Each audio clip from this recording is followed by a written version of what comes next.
Today we start in BST topic economic reform since 1991 or a new economic policy or a changing scenario of Indian economic environment. ठीक है, chapter 3 last topic है इस chapter का. ठीक है, इसके बाद हम नेक्स्ट वीडियो में अपने इन तीनों चैप्टर्स की रिवीजन करेंगे. मैंने आपको एक वीडियो भी भेजी है जिसके अंदर फिलअप्स वगैरह किए गए हैं. वो फिलअप्स सारे अपने बच्चे कॉपी में उतार लें, मुझे ना भेजें मगर वो अपने पास नोट डाउन जरूर कर लें. ठीक है, let's we start economic reform since 1991. नई आर्थिक नीति अथवा भारतीय आर्थिक वातावरण का बदलता स्वरूप. और 1991 में हमारी इकोनॉमिक जो आर्थिक वातावरण था बिजनेस का वो थोड़ा चेंजेस हुए थे. उसमें कोई नई पॉलिसीज़ आई थी, वो क्या थी उसके बारे में हम थोड़ा डिटेल पढ़ते हैं. The process of economic reforms was started by the government of India in 1991 by taking the country out of economic difficulty and speeding up the development of the country. 1991 में जो भारत की जो गवर्नमेंट थी उसने नई आर्थिक औद्योगिक नीति की घोषणा की थी. ठीक है, क्यों की थी? ताकि जो हमारी अर्थव्यवस्था है उसके अंदर जो डिफ़िकल्टीज़ आ रही थी बिज़नेस को चलाने के लिए अंदर वो कम हो सके और नई जो बिजनेसेस फॉर्म्स थी वो आ सके और उनका विकास हो सके. The centre of economic reform has been liberalisation, privatisation and globalisation. These 3 terms are explain now. इसमें इस सेंटर्स में 3 नई तरीके की नीतियाँ आई थी जिसमें लिबरलाइजेशन, प्राइवेटाइजेशन, ग्लोबलाइजेशन था, जो 3 रिफॉर्म्स हुए थे. ठीक है, इन सभी का मेन करने का पर्पस यही था कि जो एक्स्ट्रा में हमारे लाइसेंस लगे हुए थे कि बिज़नेस को स्टार्ट करना है तो आपको ये लाइसेंस चाहिए या आपको इतना निवेश करना ही करना है. ठीक है, इस तरीके के जो कुछ फैक्टर्स थे उनको हटा दिया गया था ताकि हमारे बिज़नेस में जो बिज़नेस के अंदर जो डिफ़िकल्टीज़ का जो मतलब पेपर वर्क का जो ज़्यादा काम था वो कम होकर बिज़नेस लोग अच्छे से कर पाएँ और बाहर की कंपनीज हमारे यहाँ इन्वेस्ट करें ताकि जो हमारा जीडीपी वगैरह है वो बढ़ सके. ठीक है, तो फर्स्ट टॉपिक है liberalisation. Liberalisation means to unchecking the economic from bureaucratic कव to make it more competitive. उदारीकरण से अभिप्राय है कि अर्थव्यवस्था को प्रतिस्पर्धा में बनाने के लिए नौकरशाही से मुक्ति दिलाना. नौकरशाही से मुक्ति दिलाना ताकि अर्थव्यवस्था जो है अंतर्राष्ट्रीय बाजार में अपना स्थान बनाकर आर्थिक विकास कर सके. क्लियर? यदि हम उसमें नौकरशाही से मुक्ति दिला देंगे, ठीक है, वहाँ पर डिफरेंट टाइप के हम लाइसेंस है वो हटा देंगे या हम टैक्सेस में कमी कर देंगे. ठीक है, बहुत सारे जो नियंत्रण थे वो हटा देंगे तो उसकी वजह से क्या होगा, हमारा जो बिज़नेस होगा वो बढ़ पाएगा, हम इंटरनेशनल बाज़ार में अपना अधिकार बना पाएंगे. ठीक है, इसमें भारतीय बाज़ारों और उद्योगों में जो एक्स्ट्रा नियंत्रण था या प्रतिबंध थे वो हटा दिए गए. To do away the necessity of having a licence for most of the industries. इसमें क्या किया गया लाइब्रेशन में कि जो इंडस्ट्रीज़ थी उसमें ज़्यादातर इंडस्ट्रीज़ के ऊपर जो लाइसेंस थे वो जो अनावश्यक रूप से लगाए गए थे वो हटा दिए गए. Freedom in determining of the scale of the business activities. और जो भी बिजनेसेस थे उनके जो विस्तार था और जो उनका संकुचन था उसके ऊपर भी जो प्रतिबंध लगे हुए थे वो हटा दिए गए. Removing restrictions for the movement of a good and services from one place to another. Freedom to fix the price of goods and services. Reduction in the rate of taxes. Freedom from unnecessary control over economics. Simplifying import and export procedure. Simplifying the process of attracting foreign capital and technology. देखो इसमें क्या किया गया था, तो business में से जो लाइसेंस की अनिवार्यता थी वो हटा दी गई थी. सेकंड, जो हमारे गुड्स और जो सर्विसेज थी उसके जो प्राइस में मतलब जो गवर्नमेंट करती थी हिस्सेदारी कि आपको हमसे पूछकर ही उसके ऊपर रेट फिक्सिंग करनी है वो भी हटा दिया गया. टैक्सेस में थोड़ी कमी कर दी गई. ठीक है, बिज़नेस की जो एरिया था उसको बढ़ाने में या उसको घटाने में जो प्रतिबंध लगा हुआ था वो भी हटा दिया गया. गुड्स और सर्विसेज को एक जगह से दूसरी जगह पर जो ले जाने के ऊपर हमारी काफ़ी सारी रिस्ट्रिक्शंस थी वो भी हटा दी गई. और बिज़नेस के ऊपर इंपोर्ट एक्सपोर्ट जो प्रोसीजर था वो भी बहुत सिंपल कर दिया गया. अब लोग बाहर से सामान ईज़िली मंगवा पा रहे थे और यहाँ का सामान बाहर ईज़िली भेज पा रहे थे. और लास्ट जो था कि फॉरेन जो कैपिटल थी या टेक्नोलॉजी थी उसको अट्रैक्ट करने के जो प्रोसीजर था वो बहुत सिंपल कर दिया गया ताकि हम उसको अपना सकें. नेक्स्ट टॉपिक है privatisation. In brief the privatisation means such an economic process through which some public sector undertaking is brought either partially और कम्प्लीटली अंडर प्राइवेट ऑनरशिप। निजीकरण का अर्थ है कि जो सार्वजनिक क्षेत्र थे हमारे, उसके ऊपर जो ऑनरशिप थी या उसका मैनेजमेंट था या उसका कंट्रोल था, वो निजी क्षेत्रों के हाथ में चला गया। निजी जो व्यवसाय थे, निजी जो उद्यम थे, ऑर्गेनाइजेशन थी, उसके बीच में उसको ट्रांसफ़र कर दिया गया। मतलब प्राइवेट पब्लिक बिजनेस को प्राइवेटाइजेशन में ट्रांसफ़र कर दिया गया।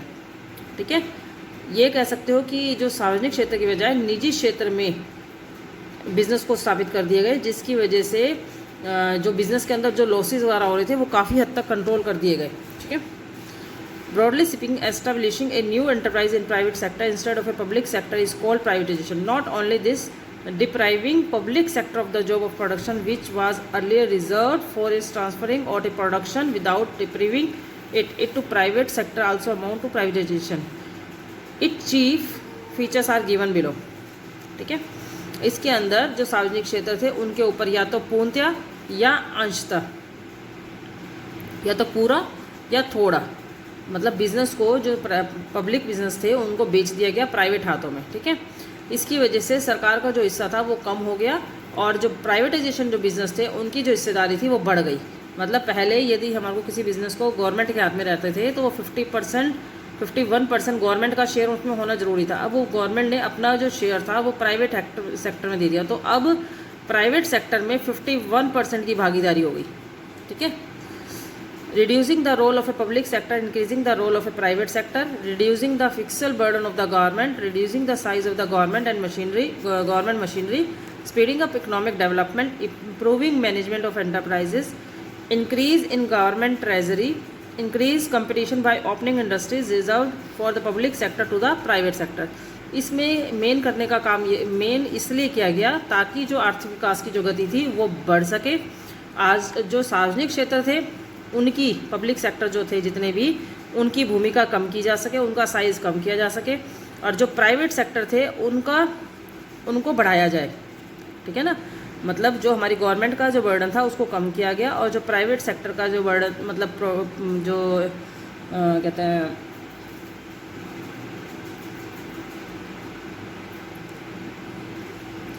प्राइवेट सेक्टर में जो इकोनॉमिक थी उसकी गति में तेज़ी ला जा सके। ठीक है, इसमें सार्वजनिक क्षेत्रों के उद्योगों को दिल खोल कर, मतलब जिसे कहते हैं, निजी क्षेत्रों में ला दिया गया, जिसकी वजह से वहाँ पर जो उनकी कंपटीशन की भावना है वो बढ़ सके। और सेकेंडली इसका सबसे ज़्यादा मेन जो प्राइवेटाइजेशन करने का फ़ायदा था वो था कि गवर्नमेंट जो ट्रेजरी है वो बढ़ सके, जो सार्वजनिक कोष हैं वो बढ़ सके हमारे पास। ठीक है, सार्वजनिक कोष में राजकीय कोषों का जो बर्डन था वो कम कर दिया गया, क्योंकि देखो आप अभी देख सकते हो कि पीछे लाल किले को पहले वो गवर्नमेंट के हाथों में था, वो प्राइवेट हाथों में चला गया। ठीक है, यदि गवर्नमेंट उस चीज़ के ऊपर रखरखाव करती है तो गवर्नमेंट का खर्चा हो रहा था। अब प्राइवेट हाथों में जाने से क्या हो गया, एक तो वो जो लाल किला है वो बहुत अच्छे तरीके से मेंटेन होने लगा, दूसरा उसके अंदर जो एक रेंट के फॉर्म में जो उनको गवर्नमेंट को पैसा जाने लगा, उसकी वजह से उनका जो ट्रेजरी थी, मतलब खर्चा भी नहीं हो रहा और उनके ट्रेजरी थे वो बढ़ भी रहे हैं। ठीक है, तो प्राइवेटाइजेशन करने से गवर्नमेंट ट्रेजरी में बढ़ोतरी हुई है और जो प्राइवेट सेक्टर थे उनमें काम करने के लिए उनको एक और सेक्टर इम्प्रूव हुए हैं, जिसकी वजह से जो मतलब पब्लिक में जो पैसा था वो ज़्यादा आने लगा, उनको नौकरियों का स्केल बढ़ने लगा। Globalisation means integrated economic with the rest of the world. Globalisation का मतलब है वैश्वीकरण। ठीक है, वैश्वीकरण का मीनिंग हो गया कि जो हमारे इंटरनेशनल बाजार थे, इंटरनेशनल जो हमारा इकोनॉमिक थी, उसको उसके ऊपर जो डिफरेंट टाइप के हमारे अवरोध थे उसको हटा दिया गया, ताकि वो पूरे वर्ल्ड के अंदर वो इकोनॉमिक क्या है हमारी फैल सके, और उसमें हम जो अंतर्राष्ट्रीय व्यापार या पूंजी का आवागमन है उसको हटाकर अर्थव्यवस्था का विश्व की अर्थव्यवस्था के साथ एकीकरण किया जा सके। ठीक है, जो इसके अंदर डिफरेंट टाइप के हमारे जो पूंजी के मतलब जो हमारी कैपिटल थी, कैपिटल के आने जाने के ऊपर जो रोक टोक लगी हुई थी उसको हटा दिया गया, ताकि हमारी जो इकोनॉमिक है दूसरे देशों के साथ, ठीक है, उसका एकीकरण किया जा सके। ठीक है, इसमें क्या हुआ था, 1991 में भारत सरकार ने आयात लाइसेंस हटा दिया था, कारों में डिफरेंट टाइप के जो हमारे टैक्सेस थे वो हटा दिए गए थे। ठीक है, सामान के लाने ले जाने के ऊपर बहुत सारे जो सख्त नियम थे वो हटा दिए गए थे। तो इसमें विदेशी व्यापार को उदारीकरण कर दिया गया था, विदेशी व्यापार को सरल कर दिया गया था। उदारीकरण का मतलब सरल कर दिया गया था, जिसकी वजह से हमारा जो बिज़नेस था वो बढ़ सके और बाहर का जो आयात निर्यात है वो बढ़ सके, जिसकी वजह से जो हमारे बिज़नेस का स्केल है वो बढ़े और हमारे देश में जो ट्रेजरी है वो बढ़ पाए। ठीक है, तो इसके अंदर क्या किया गया था, फ्री फ्लो ऑफ गुड्स की गई थी, सर्विसेज की गई थी ऑल ओवर कंट्रीज़ में, फ्री फ्लो कैपिटल कर दी गई थी ऑल ओवर कंट्रीज़ में, free flow information and technology को हम शेयर कर पा रहे थे सारे देशों के बीच में, साथ free movement of the people कर दिया गया था सारी कंट्रीज़ में कि हम कहीं पे भी आ सकते हैं, जा सकते हैं, and the same conflict solving techniques in all countries. इसी तरीके से दूसरे देशों की जो हमारी टेक्नोलॉजी वगैरह थी हम उसको भी गेन कर पा रहे थे। ठीक है, ये जितने भी हमने इकोनॉमिक रिफॉर्म्स किए थे, लाइब्रेशन किया था या हमने प्राइवेटाइजेशन किया या ग्लोबलाइजेशन किया था, उसका मेन ऑब्जेक्टिव क्या था, modernisation of industrial system of the country, encouraging private investment, attracting foreign investment, eliminating unproductive control, connecting Indian company economic with the world economic and controlling fiscal deficit, increasing foreign exchange reserves and controlling unprofitable industries unit in the public sector। इनका main जो economics reforms को आयात नीति जो हमारी आयात कर नीति जो हमारी लेके आए थे, आयात वातावरण में जो हमारे डिफरेंट चेंजेस लेके आए थे 1991 में, उसका मेन पर्पस था कि जो इंडस्ट्रीज थी उसमें मॉडर्नाइजेशन हो जाए, आधुनिकरण आ जाए। ठीक है, प्राइवेट इन्वेस्टमेंट को बढ़ावा मिले, फॉरेन इन्वेस्टमेंट लोग यहाँ पर आके कर पाएँ। ठीक है, और जो अनप्रोडक्टिविटी हमारी कंट्रोल नहीं है, मतलब जो उत्पादन हमारे सही नहीं हो रहे हैं उसको हटा दिया जाए। ठीक है, इंडियन इकोनॉमी के जो है हमारी वो वर्ल्ड की इकोनॉमी के साथ कनेक्ट हो जाए हमारी। ठीक है, और डिफरेंट टाइप के जो हमारे फिक्सल डिफिसिट्स है उसको कंट्रोल किया जा सके। कहने का मतलब है कि जो एक्सपेंडिचर ज़्यादा हो रहे हैं और इनकम हमारी कम हो रही थी, तो उसका जो गैप था वो कम किया जा सके। ठीक है, फॉरेन जो एक्सचेंज है वो हमारा बढ़ पाए, क्योंकि जब लोग यहाँ कर पैसे इन्वेस्ट करेंगे तो उनकी जो करेंसीज़ है वो यहाँ पर आएंगी, तो एक्सचेंज पे हमारा प्रॉफिट ज़्यादा होगा, तो वो बढ़े। ठीक है, और जो अनप्रॉफिटेबल इंडस्ट्रीज़ थी जिसमें कम प्रॉफिट हो रहा था उसको प्राइवेट सेक्टरों के हाथ में देकर उसको, ताकि उसका प्रॉफिट बढ़ाया जा सके। ठीक है, ये सारे हमारे ऑब्जेक्टिव से जिसके कारण इकोनॉमिक रिफॉर्म लाने की आवश्यकता पड़ी थी। जो हमारे आर्थिक सुधार हुए थे उसके मेजर स्टेप कौन कौन से थे। सबसे पहला स्टेप हमारा न्यू इंडस्ट्रियल पॉलिसीज़। इस पॉलिसी के अकॉर्डिंग जो नए नए औद्योगिक जो बिज़नेस थे उसमें केवल 6 बिज़नेस को छोड़कर सभी बिजनेसेस को प्राइवेट सेक्टर में दे दिया गया और लाइसेंस उसके ऊपर जो थे वो हटा दिए गए। लाइसेंस हटाने की वजह से क्या हो गया, प्राइवेट सेक्टर्स जो लाइसेंस हटाया उसकी वजह से बिज़नेस में काम करना आसान हो गया। लोग नए बिज़नेस को ईजिली, मतलब लोग बिज़नेस को अपना पा रहे थे, बिज़नेस में जा पा रहे थे। ठीक है, under the new industrial policies industries have been free to large extent from the licence and other control. ठीक है, in order to encourage modernisation stress has been laid upon the use of latest technology. और क्या हुआ, modernisation की वजह से, modernisation मतलब technology नई नई आने की वजह से जो हमारे बिजनेस के अंदर जो स्ट्रेस थे वो भी कम हो गए। एक great reduction has been effected in the role of public sector, effort have been made to encourage the foreign investment. और औद्योगिक नीति के अंदर क्या किया था हमने, जो फॉरेजन्स जो हमारे पैसे थे जो बाहर से एक्सचेंज के तौर पे हमारे देश में आ रहे थे उसकी वजह से इन्वेस्टमेंट भी हमारे यहाँ पर बढ़ गई। हम उस चीज़ पर ध्यान देने लगे कि फॉरेन इन्वेस्टमेंट के जो क्या तरीके अपनाएं जिसकी वजह से फॉरेन इन्वेस्टमेंट बढ़ सके। ठीक है, सेकेंड है न्यू ट्रेड पॉलिसी, नई व्यापार नीति। Trade policy means the policy through which the foreign trade control and regulated. As a result liberalisation trade policy has undergone tremendous changes and especially the foreign trade have been freed from the unnecessary control. The age-old restriction have been eliminated to one go. जो व्यापारिक नीति थी उसकी वजह से जो विदेशी व्यापार को नियंत्रित करने के लिए जो नीति अपनाई जा रही थी उससे है व्यापार का जो क्षेत्र था उसको बड़ा करने के लिए उदारीकरण किया गया और जो बिजनेस में डिफरेंट टाइप की जो हमारी पॉलिसीज़ थी उसमें कुछ चेंजेस किए गए। ठीक है, आयात निर्यात में जैसे प्रतिबंध थे वो हटा दिए गए। मतलब ईजिली हम बाहर से यहाँ पर अपने देश में और अपने देश से दूसरे देशों में बिजनेस कर पा रहे थे।